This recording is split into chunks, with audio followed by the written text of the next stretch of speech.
So welcome, friends. We are here in the beautiful El Segundo, and I am here today with my good friend Rob McGowan. And we are going to be having wine with Wendy. So one of the things that I learned during 2020 and the pandemic is that connection and relationships are more important than ever. So I am thrilled to be able to meet with my good friend Rob with a beautiful bottle of wine so that we can kind of reconnect and see each other. So Rob, why don't you go ahead and pour the wine as the gentleman should, and I will tell you a little bit about the wine that we are drinking today. So, as you can see, can you speak the French? Chateau? No, I don't know. So what we're having is a Chateau L'Orange. 2018. It is a Bordeaux Supérieur. Okay. And Wine Enthusiast says that this is a wood-dominated wine that is full of spice and toast flavors that give it, are you ready for this? This is the important part for you. That give it a dry character that will soften, although never go away. Dry character. Dry character that will soften but never go away. All right. To you, my friend. Merci. Mm-hmm. So I selected this wine particularly for you because it does talk about being dry but soft and never going away.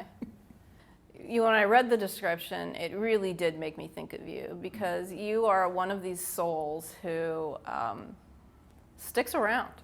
You know, you're in for the long haul, and for those that don't know Rob McGowan, you founded Diving Within in 2017 with your lovely bride, really your better half, let's be honest, your beautiful wife, Emily. She would say that. Yeah, she would, and she's right out there, she paid me. But, you started this organization, and that's kind of how you and I got acquainted. Tell us a little bit about Diving Within and how it is soft and yet sticks around. We do life coaching. Yeah. Life coaching, relationship coaching, executive coaching with organizations. As you know, we do leadership development, mentoring that we've done with some of the youth at couple of SAT houses. So it was pretty much born out of, tragedy. Our middle son, Miles, was diagnosed with cancer, brain cancer at 3. Yeah. He transitioned at the age of 5, devastated the whole family. Everything was just horrible. We lost our house that year.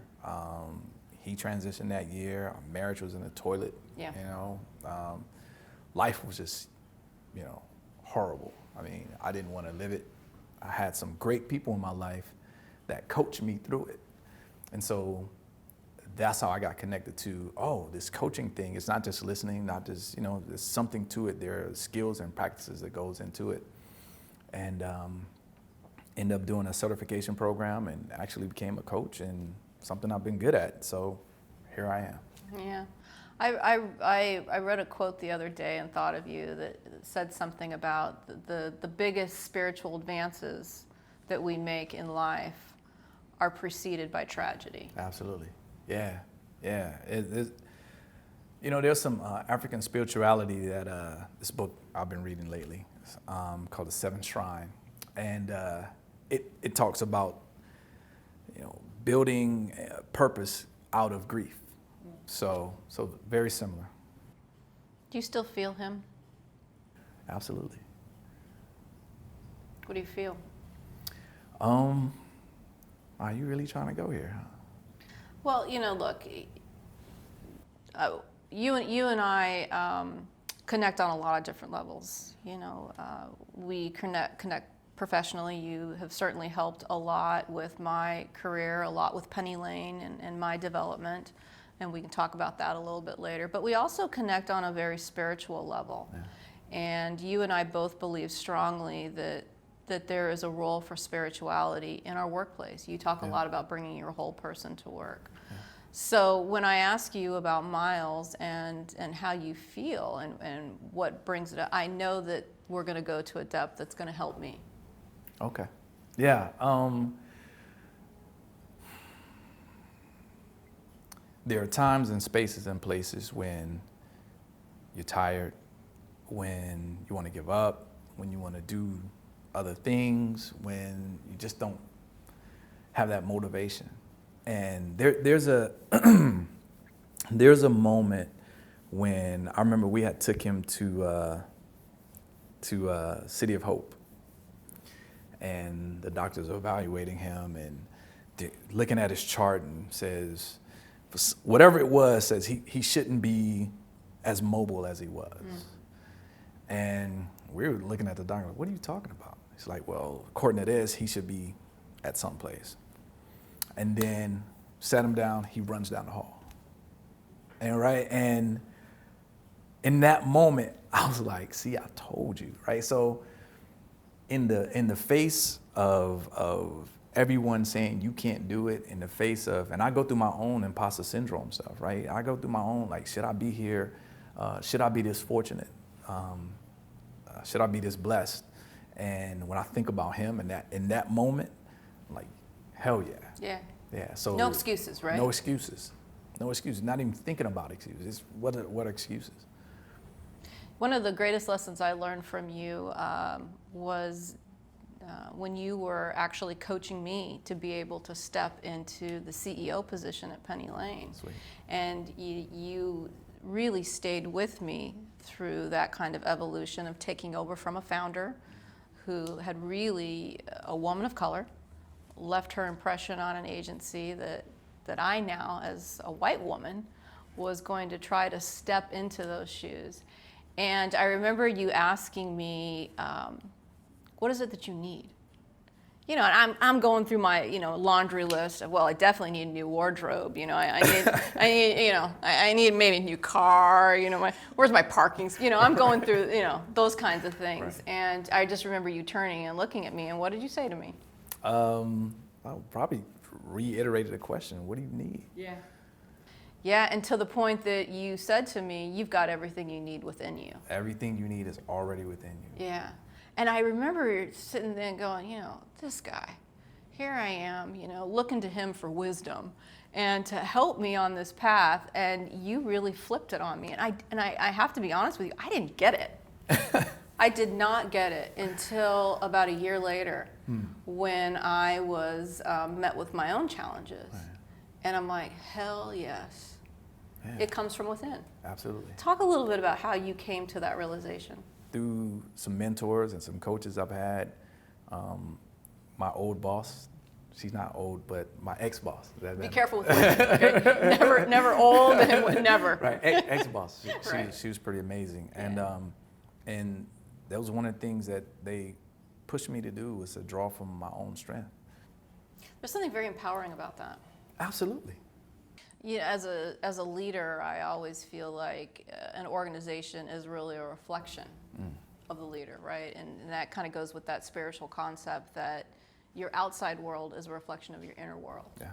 And so when things happen within an organization, and you've coached me through this, is so important to step back and go, okay, how did I create this? Yes, absolutely. Life and relationships are mirrors in classrooms. You are a reflection of what you manifest and what you create around you. And you've been able to manifest an incredible position and put yourself in a position to where you are affecting this ripple effect, that you are impacting lives and families in ways that you'll probably never even understand, ways that you'll probably never be told. Yeah, one of the things that you and I've worked very closely on is kind of the racial justice, and that's really your background. Take us back to Alabama, where you were born, your mom, a nurse, single mom, your grandma was a huge influence in your life. But what was it like growing up as a black kid in the South? Yeah. So More wine? You keep the glass, I'll drink out of the bottle. How about that? Well, we need to get some reinforcements for this conversation, because it just gets more in depth from here, yeah? Yeah, I'm pretty sure. So actually I was born out here, right? So I was born in LA, parents divorced, moved back to Alabama, right? Moms took me with her. I was like 2 or something like that. So technically, she was a nurse's aide, right? So she worked at, convalescent home, nursing home. So lived in the projects, And I tell people, you got to be pretty poor to live in the projects in Alabama, right? Cost of living is so low. But I remember my mom just saying, because I've been this tall since I was about 7th, 8th grade. So I've been 6'1" since I was 7th, 8th grade. I'm a dark-skinned black man. And I remember the conversations she used to have with me all the time about the don't do's. Don't do this, no sudden moves. It's like, be respectful, yes sir, no sir. Just how you engage with people, especially with law enforcement. And I think because I was so tall and so dark, I'm seen as a threat. So that's how I walk around, right? Letting people know I'm not a threat. So engaging people in a way where they can open up and feel comfortable and feel safe. That's a survival tactic, actually. And you were thinking that as a boy? Absolutely. At 4, 5, 6? What age? Definitely elementary school, right? There was a time in elementary school where I was done with school, right? Because I was a great student, straight A's, whatever, had D's and F in conduct, right? Why? Because I'm done. Everybody else should be done, right? I'm bouncing off the walls, Yeah, right? I can see that. Yeah, I kind of like that still. And teachers didn't like that, right? But that's a reflection on the education system. They should have been finding ways to keep me engaged, but they didn't, and I got plenty of reprimands. What's the statute of limitation on beating? I don't know. But we're living in our side of town. It's all black people. I'm engaging with white people. I see them when I go to the grocery store or school. Right? So now I'm in the school with all white teachers, and that's my engagement with them. It was black ladies at the cafeteria. I mean, they were, just like your aunties, right? Hey boy, dude, come here, Right.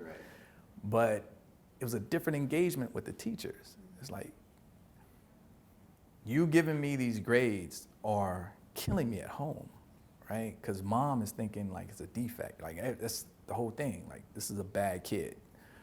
And I was about to give up. 5th grade, Mr. Landers, white guy, dope. He's like, you're going to college? He said, you're going to give the 5th grade commencement.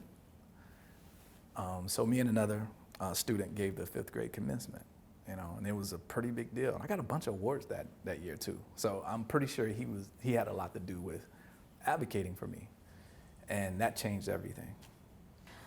So when do you think you knew that you were going to be an activist and you had no choice about it? 11th grade year, varsity basketball. A couple of guys on a football team, pretty good. They had recruiting trips at the end of our basketball season, which we were going into the playoffs. Recruiting for football? For football. Recruiting trip for football at the end of our basketball season. So this was their way out? Yeah, this was opportunities to go to college for free. Yeah. Right? Our coach, they came to the coach, hey, listen, we got this recruiting trip coming up. It just happened to be this weekend. That was the weekend before the playoffs.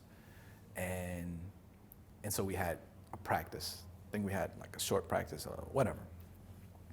And he said no. He said, no, you better be at practice, basically. And why do you think he said that? I mean, was he just focused on the game, or what was that about in that moment, do you think? I don't know. I could assume. I don't know. I don't know what he was thinking. It wasn't in the interest of these boys, of these young men. It was the interest of the game. Absolutely in the interest of the game. And even then, we were decent. We were pretty good. So, but the guys went. They went on their recruiting trip, and once they got back, that next practice, he basically told them they were off the team. And so it was a big, we had meetings, big community meetings about it. Parents were involved? Heck yeah. The whole community? The whole community. The whole community was involved because, it's Alabama, Friday Night Lights is football for real. And, when you have a decent basketball team, that's a big deal. The party just keeps going, right, Yeah. in the season.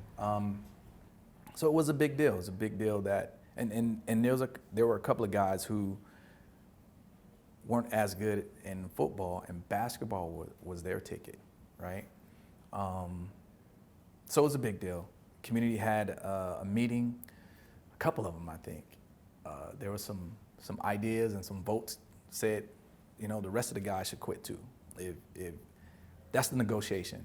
If he doesn't let the young men back on the team, then the other black guys on the team are gonna leave also. You protested in a way. Yeah, absolutely. We negotiated, protested, yeah. You had a lot at stake. Yeah. And we all walk off.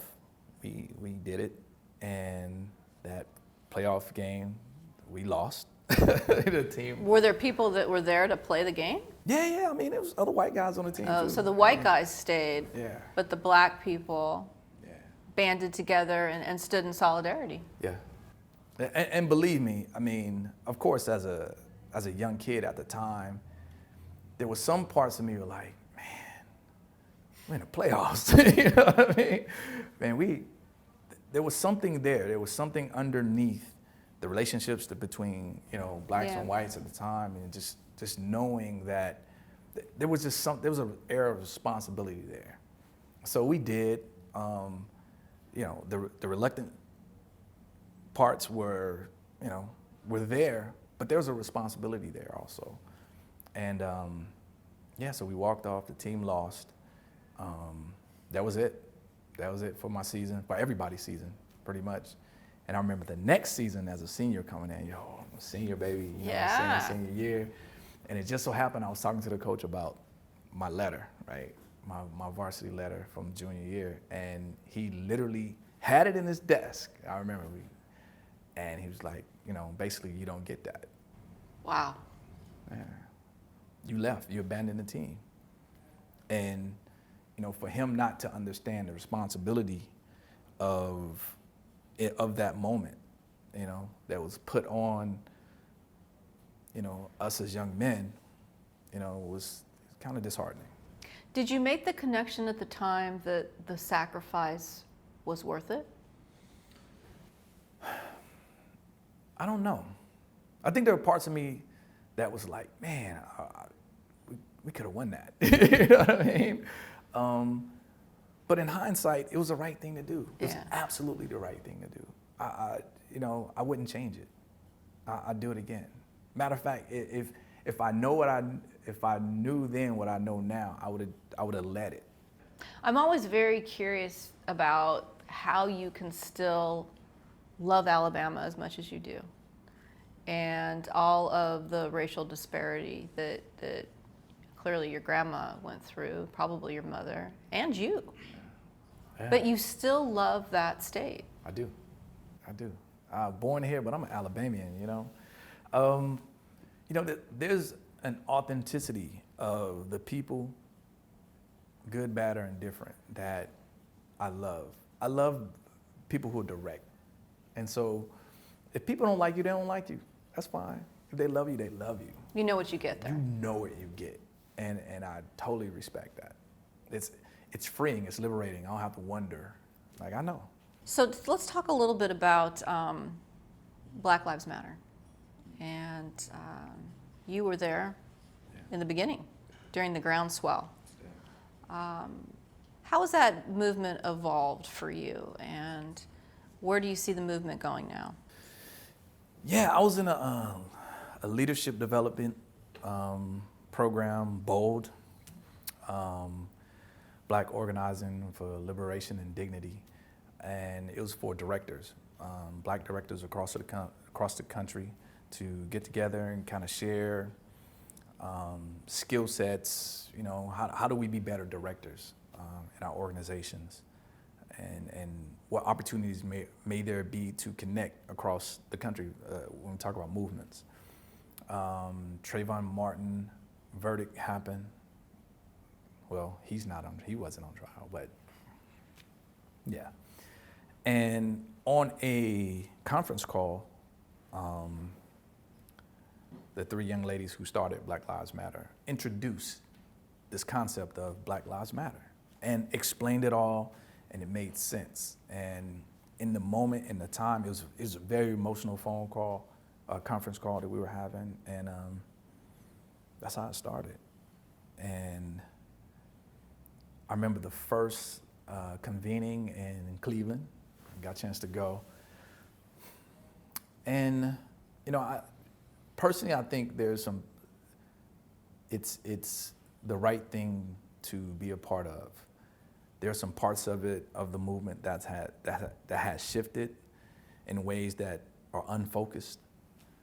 But at the end of the day, you know, laws have been passed, policies have been passed, some really the thinking, the mindset, the awareness of people have, for the most part, shifted. If that is the bare minimum we could do, I'll take that for now. Mm-hmm. So I'm a white chick. Really? Oh, okay. And Appreciate I have to tell you, yeah, just so we get that straight. Okay, thank you.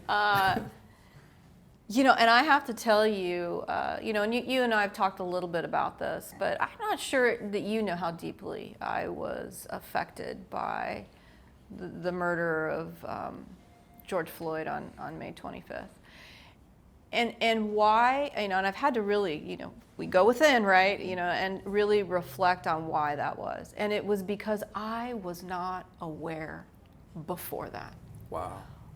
Where was I? You know, what was going on with me that I did not realize that Black men, Black women, Black children were being brutalized. And to be able to witness someone dying in such pain, crying out, you can't unsee that. Right. Right. What do you say to white folks like me? Two things. Where were you? What have you been watching? What have you been listening to? But the flip side of that is how can we hold you accountable when the narrative has been what it is? The narrative is that, you know, that Black bodies are criminal and deviant, and that gets reiterated over and over and over on television, in movies, and commercials. So there's an element of being desensitized. It is what it is, right? And that's not me. So, you know, there's no connect. There's no real pain to be felt, right? So, yeah, I mean, I can't fault you, but in addition to that, you know, whatever it is that sparks that awareness, I'm all for it. If that's what comes out of the death of Brother George Floyd, you know, I've seen the transformation and the shift that are happening in Penny Lane. I've seen it from that first committee meeting to last week, right? And I remember the pain, all the emotions that you had when we talked. You know, I was in Alabama, right? And you called, and there was a question like, okay, so do you want to do something? What do you want to do? You want to just check a box, or do we want to do some real work here? And you, hey, we want to do some real work, and you have stood true to that, and I appreciate it. And this has been some of the best work I've ever done. So thank you.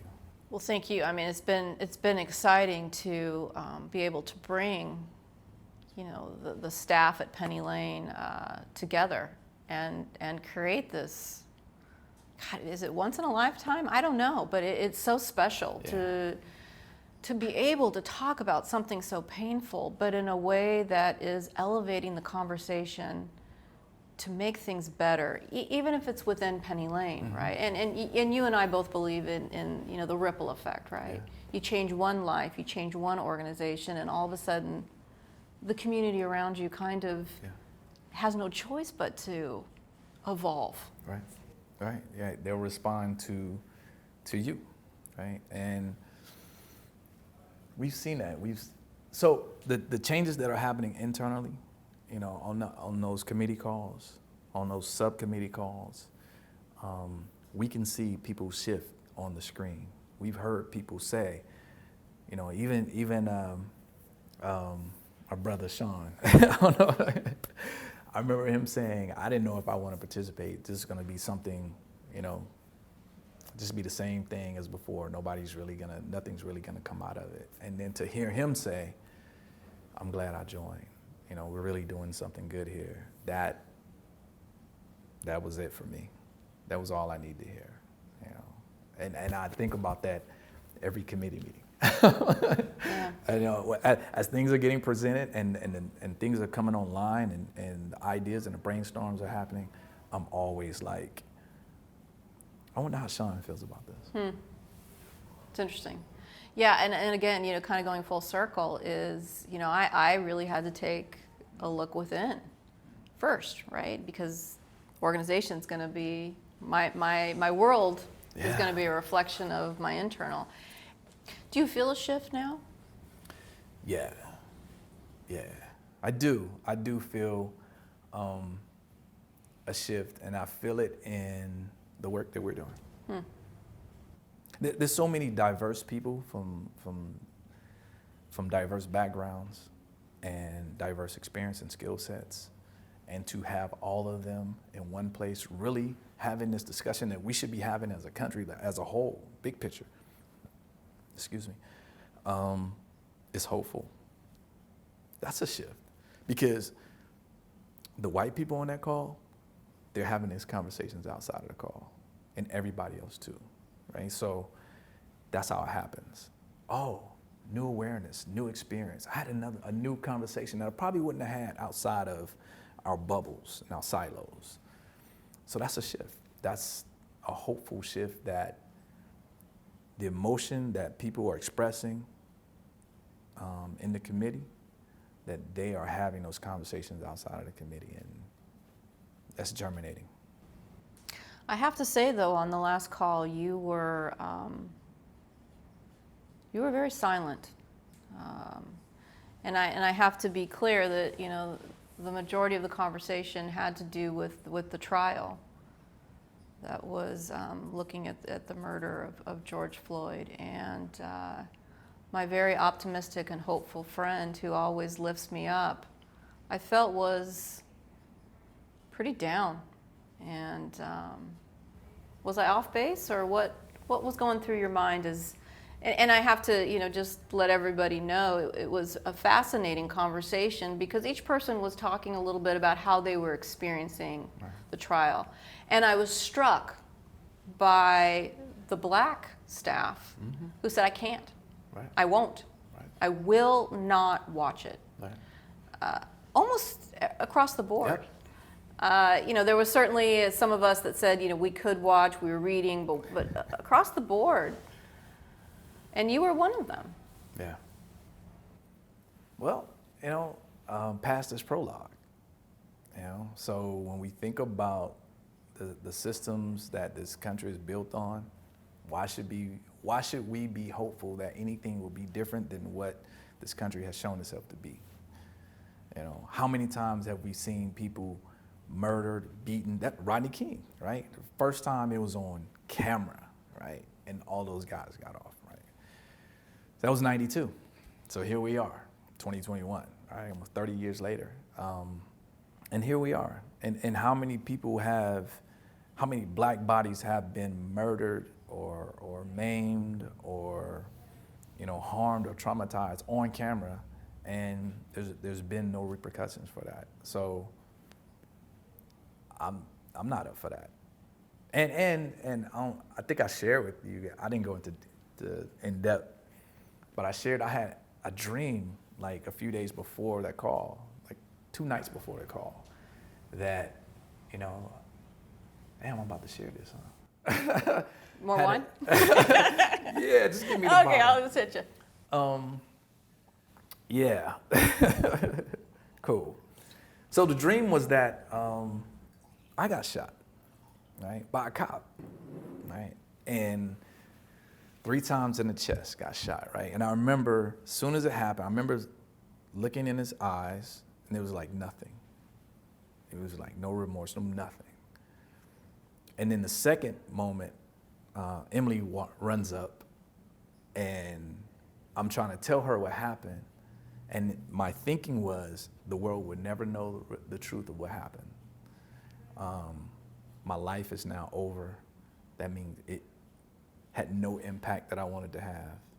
And this woman that I had planned to spend the rest of my life with, well, that shit is, that's over, right? And there was so much emotion that couldn't be expressed in that moment. There's so many ideas and so many thoughts and so many dreams that couldn't be expressed in the moment and things were going fuzzy and things were getting blurry. And when I woke up, it was like a relief, like, oh my God, that was a dream. And then it was, you know, just a renewed sense of, then I'm looking at her and she's asleep, she knocked out. She has no idea what just happened. But just so grateful in that moment that I got another shot. And that's the way I feel. And every time we have conversations lately, like, yo, let's do whatever. She be like, no. I'm like, hey, I just got shot the other day. No, I'm here from the dead, baby. We're gonna live this thing. Yeah. So yeah, it was. I was still processing that whole thing during the call, and I wanted to give space for people on the call to express themselves. I'm aware of our effect and our influence. So I wanted to definitely give people space. It's amazing how dreams can bring such clarity, you know, and you saying that you really felt like you were shot. You really felt like that was it. It was almost as if you felt in a way you were George Floyd. Right. I actually woke up and started reading articles again and watching videos again of Philando Castile, the gentleman who was shot after telling the officer, I have a gun, I have a weapon, I have a permit.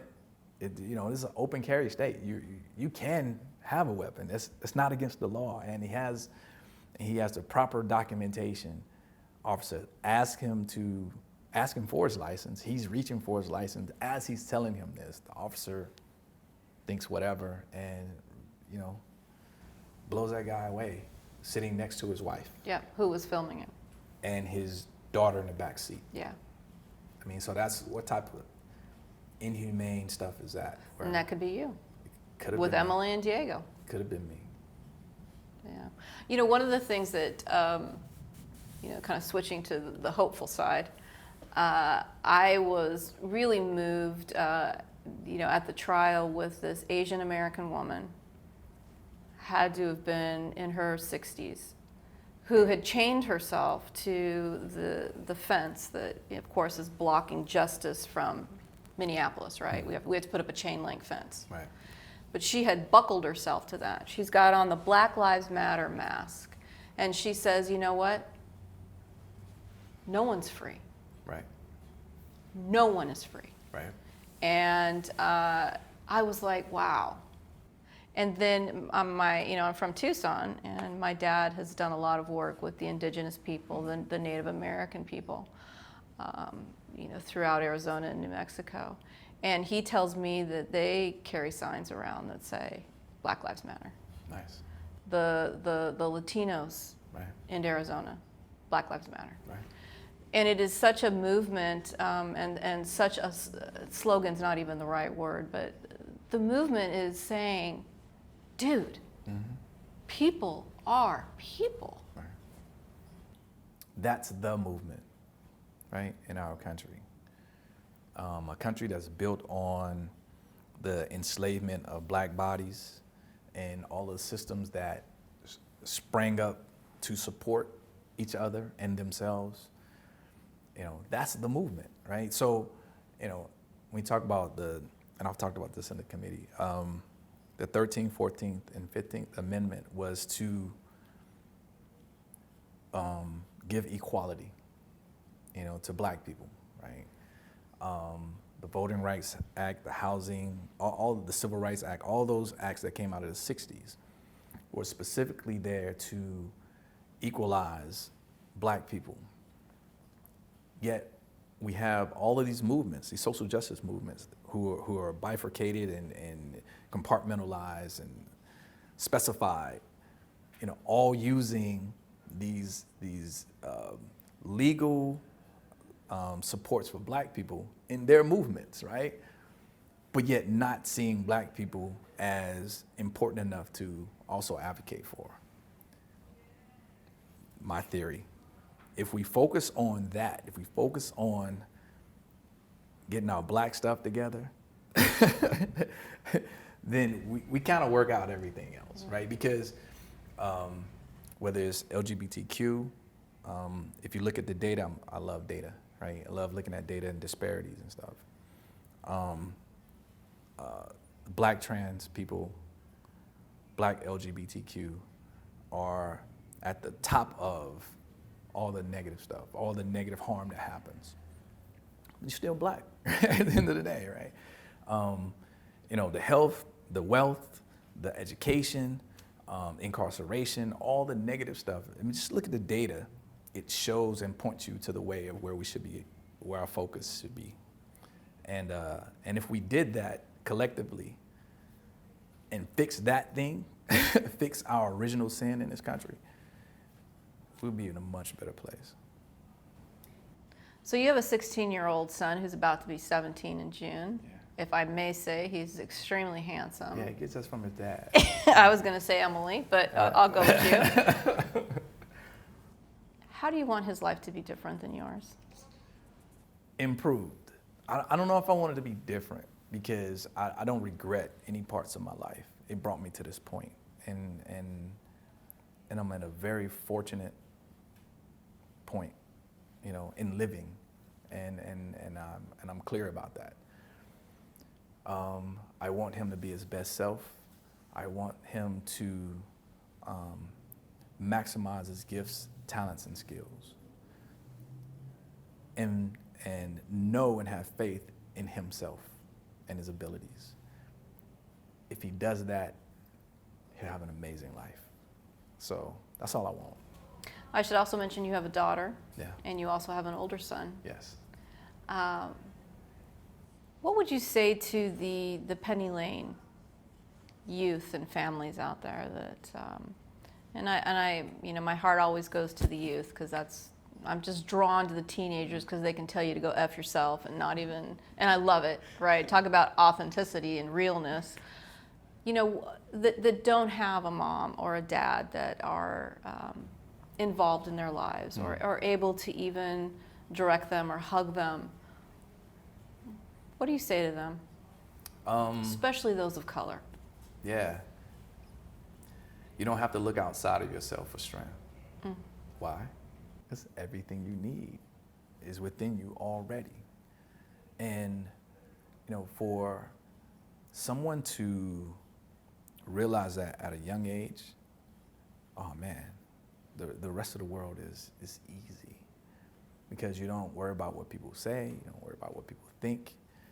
You know who you are, you know your abilities, you know that you can stand on it, and you know that, no matter what, you'll be okay.